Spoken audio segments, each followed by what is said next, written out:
Le dernier cantique que nous avons exécuté, à Jésus, je m'abandonne.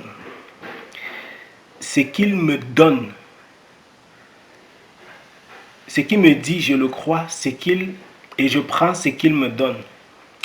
La couronne avec la croix. Vous savez, être chrétien, être enfant de Dieu, cela implique des choses particulières. Être enfant de Dieu, c'est dire enfant de Dieu.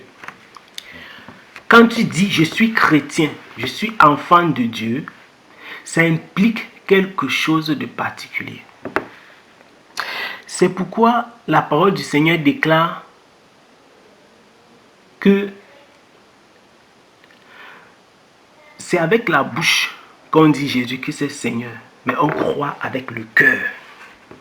Et à partir du moment où tu as cru dans ton cœur, il y a quelque chose de particulier qui doit se produire. La Bible dit si tu confesses de ta bouche dans ce livre de Romains, si tu crois dans ton cœur, parce qu'on peut confesser de sa bouche et ne pas croire dans son cœur. Quand tu dis Jésus-Christ est Seigneur, Jésus-Christ est Sauveur, avec ta bouche, ça peut ne pas être vrai dans ton cœur. Mais quand il est véritablement Seigneur et Sauveur de ta vie, il y a quelque chose qui se produit. Et ce quelque chose qui se produit là, c'est ça qui est à l'origine de ce type de déclaration. Lorsque l'homme dit à Jésus, je m'abandonne. Lorsque quelqu'un déclare à Jésus, je m'abandonne. Ce qu'il me dit, je le crois. Et ce qu'il me donne, je prends. Cette parole est-elle vraie? En réalité, normalement, ce n'est pas un verset biblique, c'est un chant. C'est la méditation d'un homme qu'il a mis par écrit. Et ça, c'est la vérité. Si tu dis que tu es chrétien, tu dois pouvoir prendre ce que Dieu te donne et croire à ce qu'il dit. Est-ce que vous savez qu'il y a des chrétiens qui discutent avec Dieu? Quand Dieu donne, il simplifie. Quand Dieu donne, il rejette. Quand Dieu dit, il refuse. La preuve, il n'y a qu'à voir combien d'entre nous, combien dans l'église, combien parmi les bien-aimés, combien parmi les chrétiens rejembent, discutent les Écritures. Quand je dis discuter, ce n'est pas discuter si Jésus-Christ est Dieu. Je ne parle pas de la révélation. Je dis discuter sur les choses les plus simples, les choses les plus basiques, les choses les plus simples. Les choses les plus simples, par exemple, est-ce que fumer la cigarette c'est un péché? Les choses pareilles. C'est-à-dire, passer du temps à discuter sur les choses qui en réalité, même quand tu étais dans le monde, normalement tu devais savoir que ce n'est pas bien. C'est ça qui caractérise la plupart d'entre nous, la plupart des chrétiens. Rejember,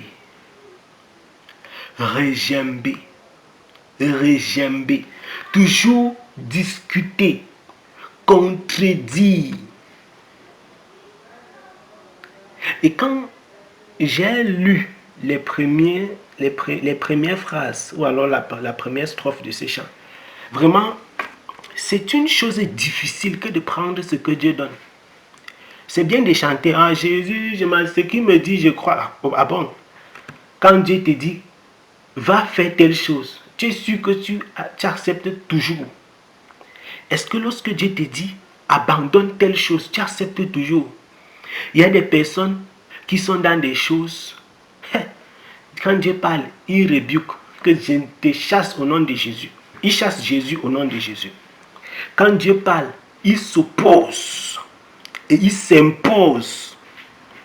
Ils s'opposent et ils s'imposent. Ils imposent leur propre volonté à Dieu. Il y a des chrétiens qui ne croient pas au conseil de Dieu, au conseil du Seigneur. Ils n'écoutent pas le conseil du Seigneur. Ils n'acceptent pas, ils refusent. Il y a des chrétiens qui refusent d'écouter le conseil de Dieu. Mais nous venons d'exécuter ce qu'il me dit, je crois, et je prends ce qu'il me donne. Beaucoup d'entre nous prient, pour ne pas dire tous nous prions. Mais souvent, les chrétiens prient. Il y a un adage dans le monde qui dit que l'homme propose, Dieu dispose. En principe, c'est une parole qui est dite de cette façon, mais c'est une vérité. L'homme dit et Dieu fait. Et la Bible déclare dans le livre de Proverbes au chapitre 16, là-bas, que l'homme, dans le cœur de l'homme, il y a des chemins qui sont tracés. Il dit que le cœur de l'homme, il médite les pas. Donc l'homme, il reste comme ça. Il dit que, bon, je peux faire comme ça, comme ça, comme ça. Si j'ai la licence en lettres, je peux faire le master en traduction. Tu pars pour t'inscrire, on te chasse. Tu dis que bon, si j'ai telle chose, si je peux faire ceci. Ça, c'est ce que le cœur de l'homme dispose, le cœur de l'homme a préparé. Je pense qu'avec mon master en électronique, je vais faire le concours de la SECNA. Je pense qu'avec, c'est comme ça le cœur de l'homme étant dans la réflexion, dans la méditation. Il fait comment? Il apporte ça au pied du Seigneur. Maintenant, c'est le Seigneur. La Bible dit que c'est le Seigneur qui dirige ses pas. Le Seigneur dirige ses pas. C'est à ce niveau-là où il y a le combat. Le combat, parce que quoi? Parce que beaucoup ne sont pas prêts à laisser les pas diriger. Vous savez, c'est ça le problème en fait. Jésus dit quelque chose dans le livre de Matthieu et même Marc. Dans le livre de Matthieu, quand il dit que mon joug est léger.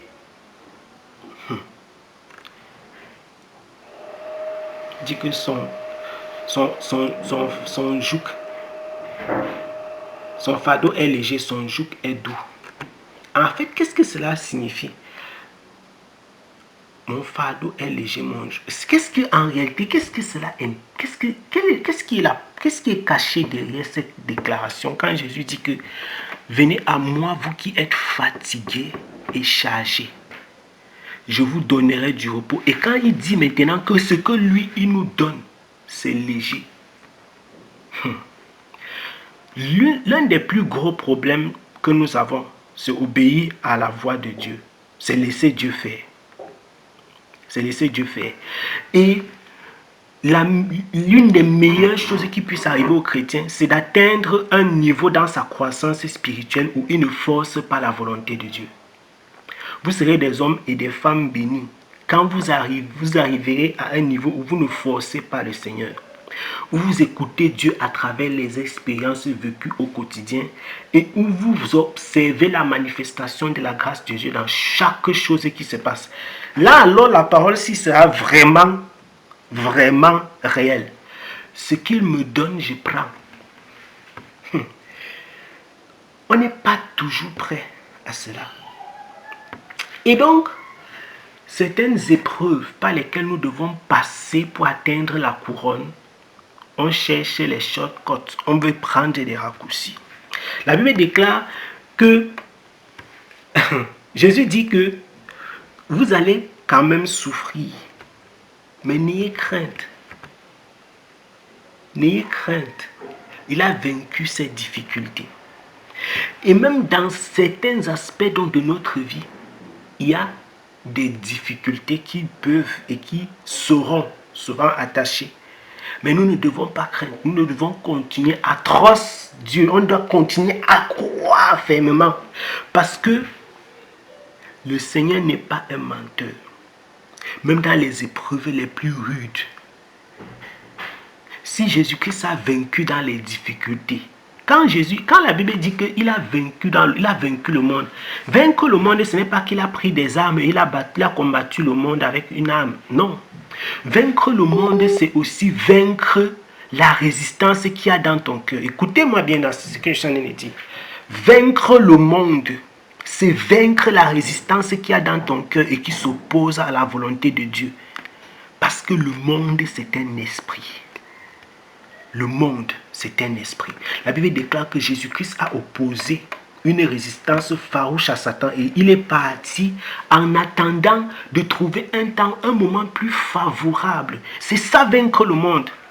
Donc quand Jésus dit que vous aurez des tribulations dans le monde, la tribulation là peut se retrouver de plusieurs façons. C'est pas seulement que tu pars postuler pour demander un travail, on te chasse. Ce n'est pas seulement que ta famille te chasse, t'insulte parce que tu es chrétien. Ce n'est pas seulement de cette tribulation. Même les péchés auxquels vous êtes soumis à la tentation, c'est la tribulation dans le monde, ça. Et nous avons besoin du Seigneur pour résister. Donc, quand Jésus dit que nous aurons des tribulations, il parle certes des tribulations, de la persécution physique. Mais il y a cet aspect qui est caché derrière. La tribulation que tu vis au quotidien, parce que toi-même tu t'opposes à l'accomplissement des desseins de Dieu. Ça veut dire que quoi? Puisque tu as ouvert une porte à l'ennemi dans ta vie, il est entré et il siège. Et donc ton cœur est partagé entre la souveraineté du Seigneur et la volonté de la chair. Et vous savez ce que la parole du Seigneur déclare des désirs de la chair. Les désirs de la chair qui sont opposés à ceux de l'esprit. Il y a donc un combat dans ton cœur. Jésus dit, venez à moi vous qui êtes fatigués et chargés. Nous sommes chargés de tout ça. Chargés de notre propre volonté qu'on veut imposer à Dieu. Chargés de tes propres desseins que tu veux imposer à Dieu. Chargé de tes propres solutions que tu veux imposer à Dieu. Chargé de ta façon de marcher que tu veux imposer à Dieu. Chargé. Les gens sont chargés au point où ils sont prêts à exploser. Chargés de toutes sortes de pensées, de réflexions. Les chrétiens dépriment. Comment est-ce possible? Les chrétiens dépriment. Il réfléchit, il déprime, il prend des médicaments. Il y a les chrétiens qui sont sous psychotropes. Les chrétiens qui sont ils sont sur toutes sortes de médicaments, sur toutes sortes de médicaments psychiatriques. Comment est-ce possible? Comment? Venez à moi, vous qui êtes fatigués et chargés. Ce n'est pas parce que tu n'es pas encore sur ces médicaments-là que tu vas dire que, ok, je ne suis pas concerné. Ciao, gratis, on se voit. Puisque je ne prends pas ces médicaments. Beaucoup ont des insomnies. Ils ne sont pas encore au niveau où ils prennent les psychotropes. Ou ils ne sont pas encore au niveau où ils ont rencontré un médecin pour prendre les médicaments à cause de leur dépression. Mais ils sont déjà au niveau des insomnies. Quelqu'un réfléchit sur ses problèmes jusqu'à... Il a les insomnies comme si Dieu était mort. Ah! Normalement, si nous... Et cette insomnie-là, ça arrive à un niveau où ça devient... Donc ça se stabilise dans la vie de plusieurs. Malgré le fait qu'ils prient, ils jeûnent. Ils sont devenus insomniaques. Ils ne peuvent pas dormir. On ne peut pas dormir la nuit. En réalité, je veux dire quoi? Si nous arrivons à ce niveau dans notre vie, ça veut simplement dire que nous sommes devenus le Seigneur. Nous sommes devenus le Seigneur. Nous n'avons pas déposé notre fardeau. Nous tenons ça dans notre main, mais nous disons de notre bouche que nous avons laissé à Dieu. Tu ne peux pas, tu ne dois pas devenir insomniaque à cause de tes problèmes. Parce que Dieu n'est pas un menteur. Sa parole déclare que ce qu'il promet, il l'accomplit. Nous ne servons pas un Dieu qui nous mène en bateau. Nous ne servons pas un Dieu qui veut nous distraire pendant un temps, après s'en aller disparaître comme les escrocs. Ce n'est pas de ce Dieu dont il est question. C'est pourquoi l'apôtre Paul, dans une assurance sans pareil, il dit que si on n'avait pas vécu la résurrection, si Jésus-Christ n'était pas ressuscité, on a vu, et si on n'avait pas la certitude qu'il allait revenir, on pourrait dire que chacun fasse comme il veut. Mangeons et buvons, parce que demain nous allons mourir. Mais nous avons la certitude. Nous avons les preuves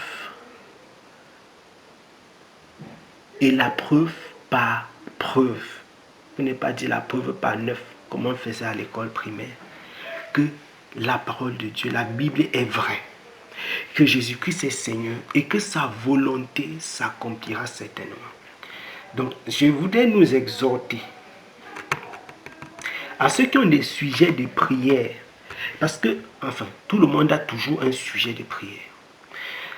Pas seulement par rapport à nos sujets de prière, mais par rapport à notre vie. À nous examiner réellement dans la façon de marcher avec le Seigneur. Dans la façon de marcher avec le Seigneur.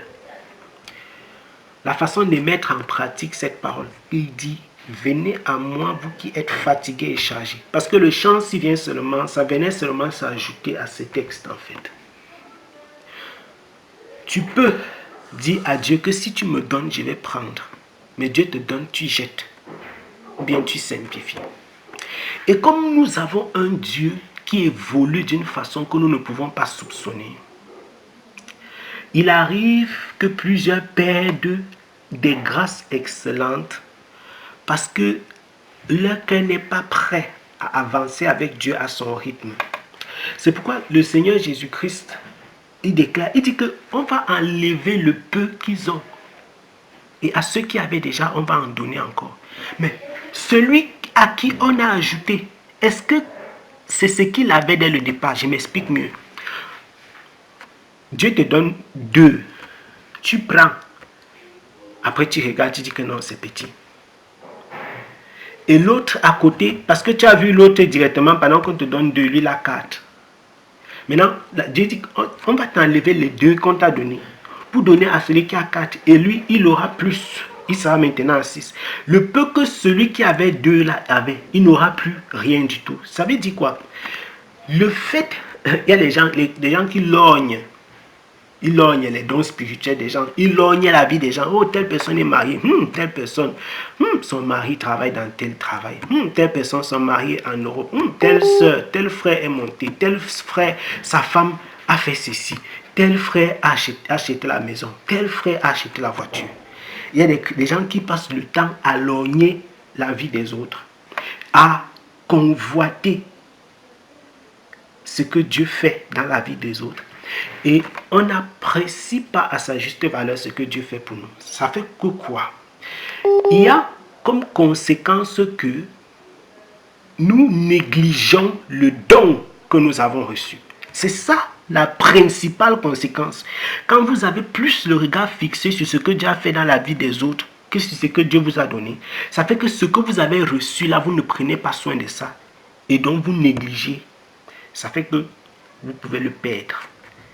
Et donc, si tu le perds, ce qui se passe, c'est que tu vas, pendant que tu es dans la distraction, celui que tu étais en train de lorgner sa vie là, il recevra une double portion. Parce que toi, on t'a enlevé.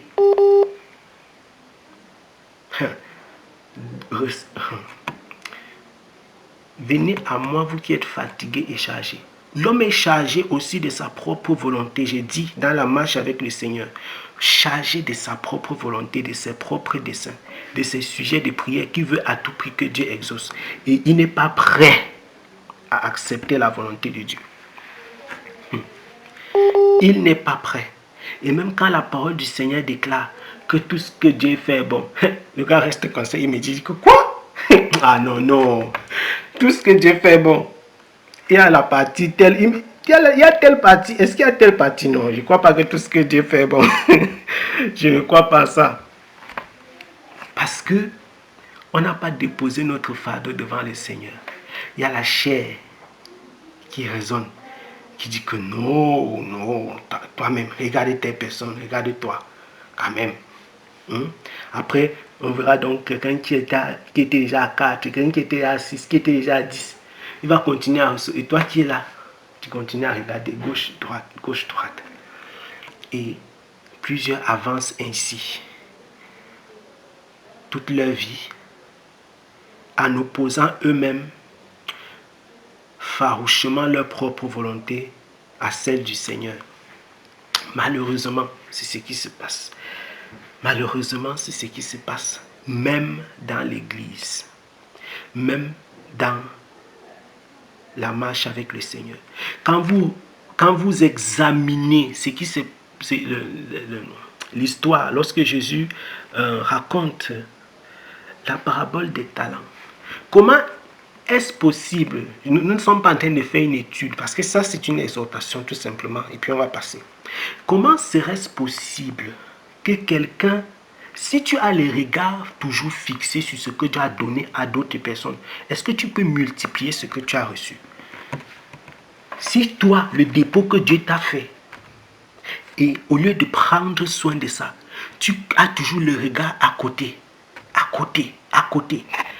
est-ce que tu pourras prendre soin de ce que tu as reçu?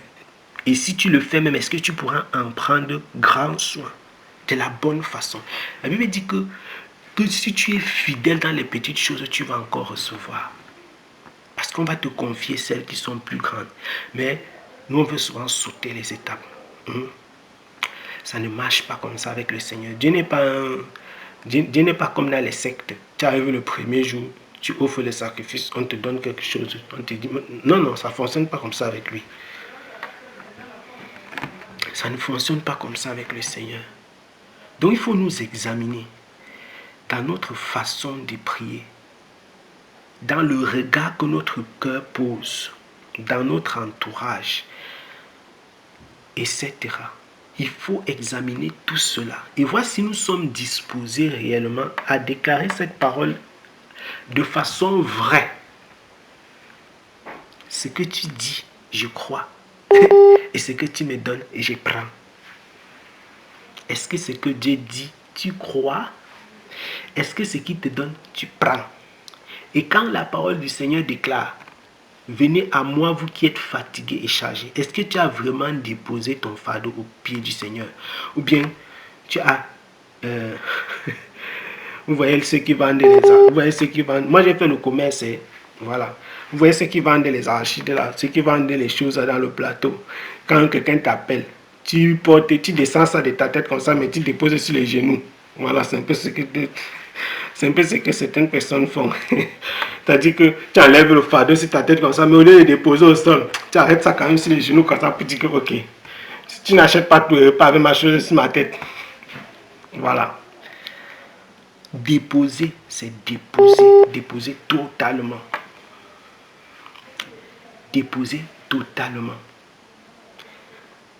Ce n'est pas évident, mais c'est possible. Ce n'est pas évident, mais c'est possible. C'est possible de s'abandonner à Dieu en tout et pour tout. En tout et pour tout. Et même si les sujets de prière ne sont pas exaucés, nous savons que Dieu nous aime et que son amour ne dépend pas de l'accomplissement de telle ou de telle prière, de l'exaucement. Ça ne dépend pas de cela. Nous devons être capables de l'accepter ainsi et d'y tenir fermement.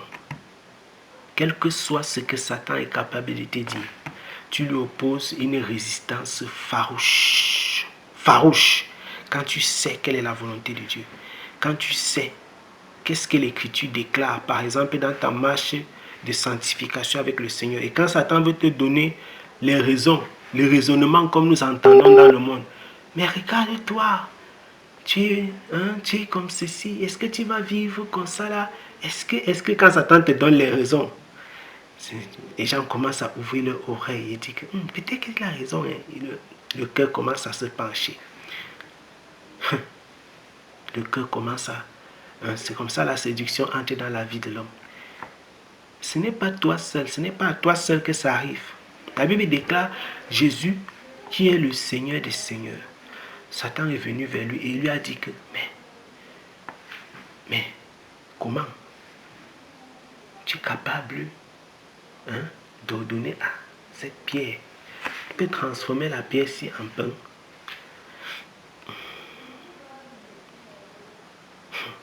C'est terrible. Ce n'est pas parce que tu as faim que tu vas tomber dans les travers et dans les pièges du malin. La Bible, Jésus aussi avait faim. Ce n'est pas parce que tu n'as pas de travail, ce n'est pas parce que tu n'as pas telle ou telle chose dans ta vie que tu vas tomber dans des travers. Jésus lui a dit, pourtant il avait faim, que l'homme ne vivra pas de pain seulement, mais de toute parole qui sort, qui émane, qui découle de la bouche de Dieu. C'est ça. C'est à ça que le Seigneur nous appelle. Cet abandon total, complet, définitif et véritablement sans souci aucun.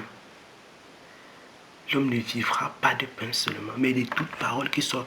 Seigneur, ce que tu dis, je crois. Et ce que tu donnes, je prends. Pas ce que quelqu'un d'autre donne. Ce que tu donnes, je prends.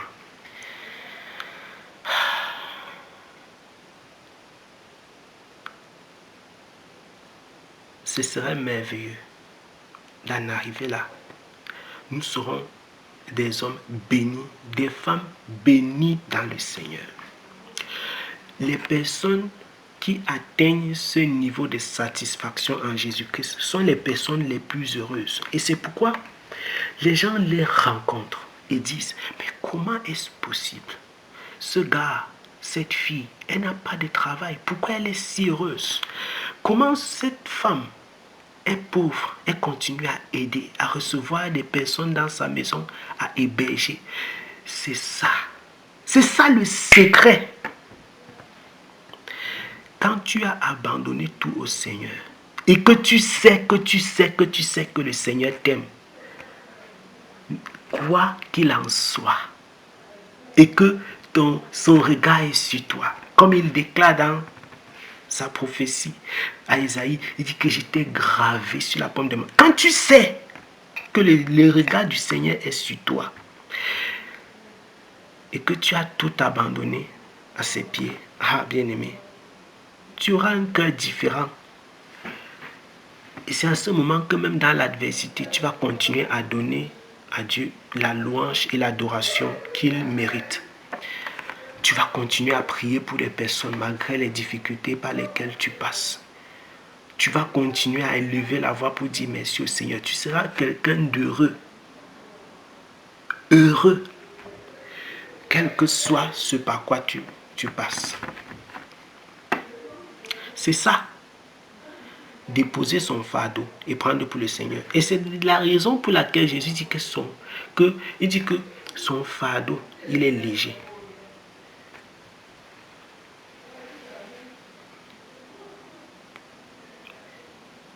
Il te libère le cœur. Il t'accorde de la joie. Et tu n'es plus cloisonné, cloîtré. Tu n'es plus enfermé dans les faibles choses physiques. Ta relation avec le Seigneur, ton épanouissement spirituel, ta joie, etc. Ça ne dépend pas et ça ne dépend plus de ce qui se passe au quotidien. Ça ne dépend plus de cela. Parce que ce qu'il dit, tu crois. Et ce qu'il donne, tu prends. J'ai béni le nom du Seigneur. J'ai béni le nom du Seigneur. Comme Shadrach, Meshach et Abednego. Ah Seigneur, Dieu en qui nous croyons est capable de nous délivrer. Et même s'il ne le fait pas, même s'il n'intervient pas, nous n'allons pas nous prosterner. Donc, ce n'est pas parce que Dieu agit dans ma vie que je suis obéissant. Ce n'est pas pour cela que je l'aime. Mais je suis obéissant tout simplement parce que je sais qu'il m'aime. Quoi qu'il en soit, et même s'il fallait mourir, je continuerai à l'aimer. Parce que son amour pour moi ne dépend pas de ce qu'il va faire tout de suite. Ah! C'est dur, hein? C'est très difficile ça. Mais nous devons y parvenir. C'est ça le cap à atteindre.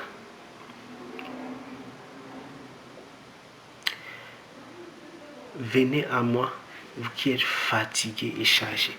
Je vous donnerai du repos. Chargé des persécutions familiales. Oh, tu n'étais pas encore marié. Oh, tu n'as pas encore atteint tel niveau, tu n'as pas encore acheté le terrain.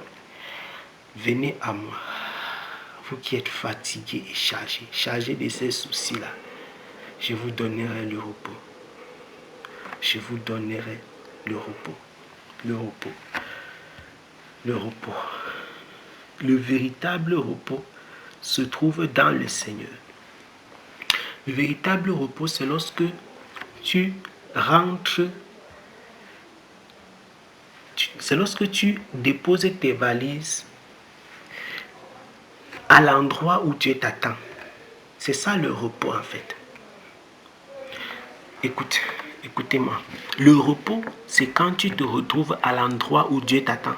Ça veut dire que quoi? En principe, si Dieu t'a destiné à être instituteur, normalement, tu devrais retrouver le repos en étant instituteur. Et si tu es instituteur, tu ne devrais pas convoiter les enseignants d'université. Normalement, tu dois avoir le repos. Le repos se retrouve, c'est là où Dieu a posé ta destination. C'est là-bas le repos. C'est pourquoi moi, je crois que chaque chrétien devrait prier. Et c'est ça, c'est un fait. Chaque chrétien devait prier pour se retrouver où le Seigneur l'attend, où Dieu a besoin de lui. Je suis heureux de faire ce que je fais. Je me sens bien avec Dieu. Dans ma relation avec lui, dans ma marche avec lui. Je suis heureux parce que je sais que je suis en train de faire ce que le Seigneur attend de moi.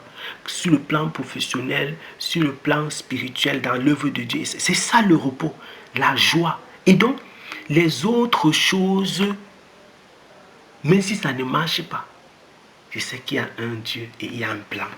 C'est ça le repos. C'est pourquoi la Bible déclare que Dieu avait dit au peuple d'Israël qu'ils n'entreront pas dans mon repos.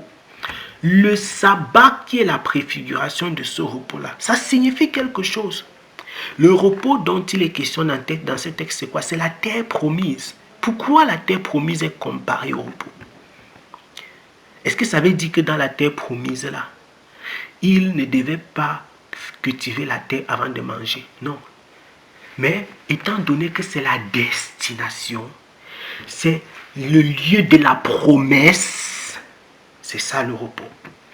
Donc, quand tu es à destination et quand tu es dans le lieu de la promesse, tu es dans le lieu de repos. Ça veut dire que si actuellement,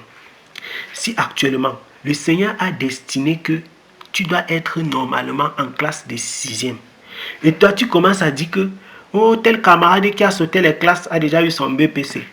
Et tu commences à le convoiter. Tu vois que tu n'as pas le repos. Pourtant, tu es dans ton lieu où tu devrais normalement avoir le repos. Mais tu perds le sommeil. Tu convoites. Tu perds le repos.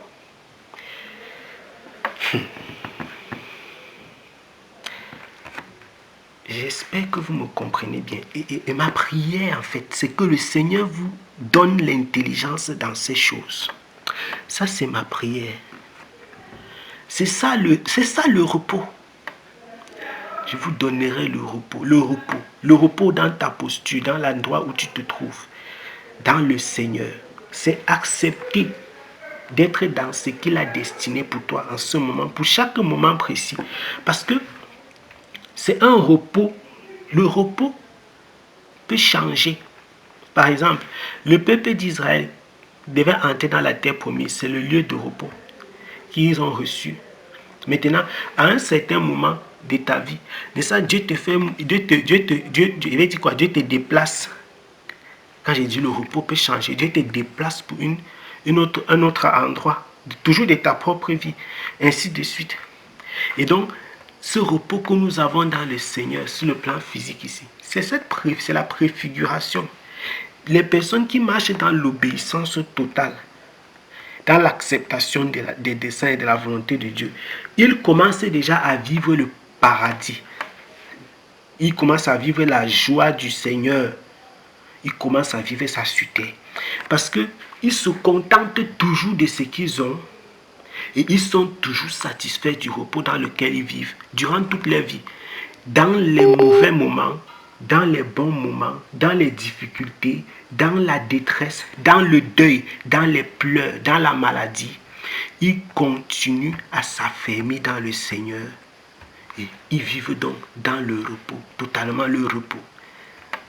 Le repos, déjà ici, avant d'aller dans l'au-delà.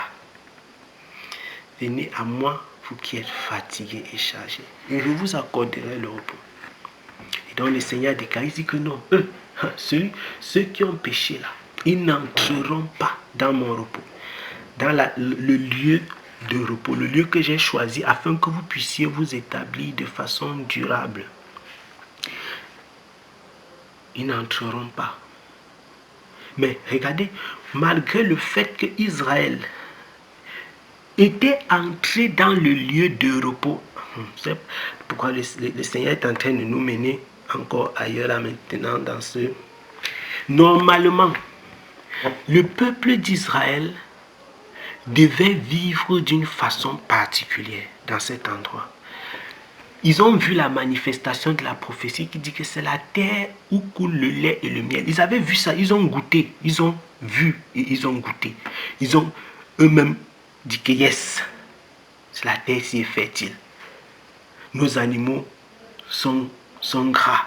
Ils ont confirmé.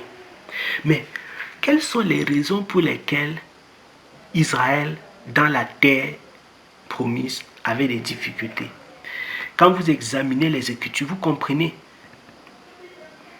comment, parce que quelqu'un pourrait bien se poser la question de savoir qu'est-ce qui explique donc le fait que ces peuples, malgré le fait qu'ils étaient dans la terre promise, dans le lieu de repos, ils continuaient à vivre les guerres. Quelqu'un peut bien se poser cette question. Mais il y a une explication qui découle des Écritures. La première raison, ils ne se sont pas toujours abandonnés à Dieu comme nous. Et donc, ils vivaient les combats, beaucoup de combats. Il y avait la désolation au milieu du peuple. Pour ces raisons, maintes fois, malgré qu'ils étaient dans la terre promise, ils ont continué à prier, oh Seigneur, nous avons péché comme nos parents. Effectivement, parce qu'ils ne se sont pas abandonnés à Dieu totalement, bien qu'étant dans le lieu de repos. Et c'est ce que plusieurs font. On ne s'abandonne pas totalement au Seigneur, bien qu'étant dans le lieu où on devrait normalement avoir le repos, bien qu'étant dans notre destination pour cette période-là de notre vie. On ne s'abandonne pas totalement, on ne prend pas ce que Dieu donne et on ne croit pas à ce qu'il dit. Et ça crée des chrétiens chagrineux, des chrétiens aigris, etc., tristes, jaloux, etc., envieux. Il ne faut pas qu'il en soit ainsi. Ils sont arrivés dans la terre promise. Ils ont fait alliance avec des peuples qui leur était interdit de côtoyer. Vous voyez ça? Quand le Seigneur vous demande de vivre dans la sanctification et puis vous donnez les raisons à Dieu, même si tu es dans le lieu de repos, tu auras des combats. Seigneur, tu auras des combats. Parce que nous donnons des raisons. Des raisons et des raisons. Les raisons, on a toujours l'intelligence. Comme Jacques dit, cette intelligence n'est point de Dieu. Elle est charnelle. Les raisons.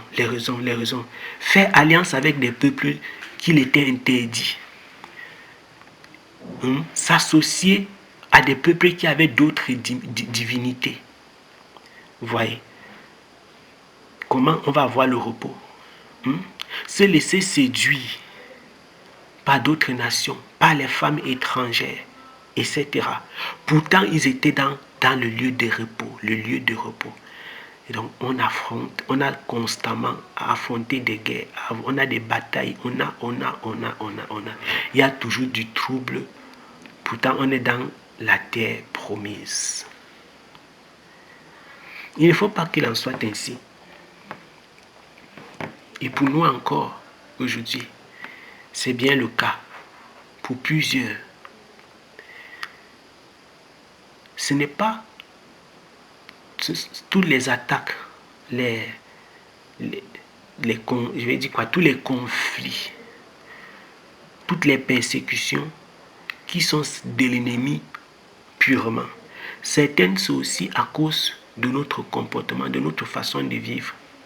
Et on en aurait évité un grand nombre si simplement nous avions été obéissants. Et si on avait pris des précautions qui s'imposaient. Et Israël a payé à ses dépens cela. Ils ont vu de leurs yeux ce que ça peut coûter d'être dans le lieu de repos avec des alliances qui sont impropres. Venez à moi, déposez le fardeau. Vous qui êtes fatigués et chargés, je vous accorderai le repos. Le repos pour vos âmes. Le repos pour vos âmes.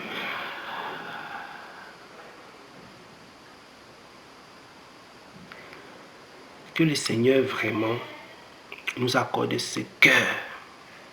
Que le Seigneur nous accorde ce cœur. Ce cœur qui s'adonne, qui s'abandonne à lui.